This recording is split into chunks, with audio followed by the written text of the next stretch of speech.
So, as a curator, when you take on projects, of course you have your curatorial way into the work, but I'm also Guyanese, so this was a very personal project for me, and I really adore the Locke family, so I probably wasn't the most objective curator, so you'll have to forgive me. But there were points where I was, okay, what is my personal connection to Donald other than both of us being Guyanese and separated by generations and all of these things? Well, 1991, 1992, Donald had now just moved to the American South, right? And so, as Floyd mentioned, his migration arc is extraordinary. Born in Guyana, shifted to the UK, really established his practice in the UK, got a Guggenheim, and then was able to come to the United States. But his introduction to the United States wasn't the American South, it was the American West. It was Arizona. And after Arizona, he shifted here to Atlanta. So these very, very different migratory experiences that really shaped not just his thinking, but his practice as well. And so I thought about, what does it mean for a Black Guyanese-born man to move about the world in that way, in that migration arc, to land in Atlanta, to have his final chapter be in Atlanta. I am new to the South. I've only been here 3 years. And so as I was thinking, well, I'm grappling with so many things as someone who spent so much time in New York and now moving to this part of the United States. And I began to see that so was Donald in the 1990s, right here at Nexus, really grappling with that shift too.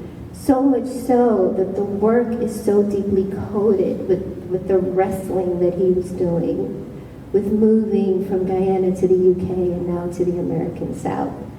And I wanted to ask Corinne, because as I mentioned earlier, Corinne is the incredible favorite daughter of Donald Locke. Only daughter. As all only daughters are, favorite daughters. But also in your professional work, incredibly committed to justice and racial justice. And I know you thinking of your father's work through that lens, through his commitment to justice and racial justice, is something very important to you.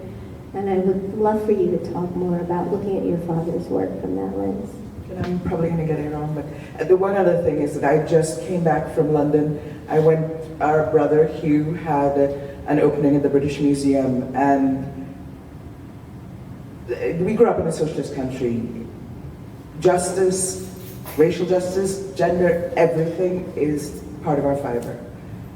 In Daddy's work and in Hugh's work, and the parallel between the two of them is really quite amazing.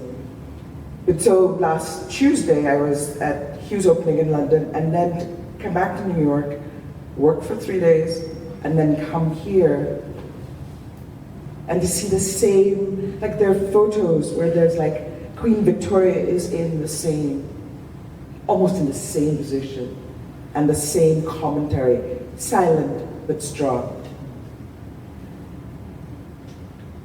Being in the South, Arizona was different, but I think coming here, and the American South is the American South.